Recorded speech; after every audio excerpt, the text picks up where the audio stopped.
কাল থেকে বাবার সাথে মাঠে কাজে যাবি। তুমি যাও তো, আমি মাঠে মাঠে কাজে যেতে পারবো না।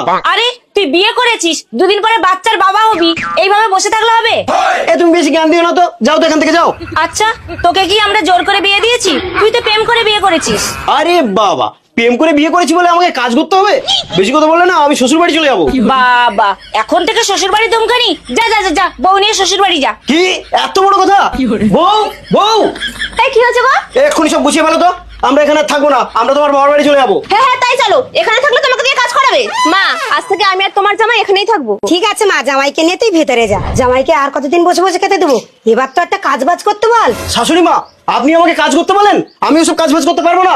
জামাই, এটা তোমার বাবার হোটেল না যে তোমাকে বসে বসে খেতে দেবো। শাশুড়ি মা, এটাও আপনার বাবার বাড়ি না যে আপনার কথা আমাকে শুনতে হবে। এটা আমার শ্বশুর বাড়ি, শ্বশুর যা বলবে আমি তাই শুনবো। কান খুলে শুনে রাখো জামাই, তোমার শ্বশুর ঘর জামাই। জামাই চলো দুজন মিলে থালা বাসন মাজিকে।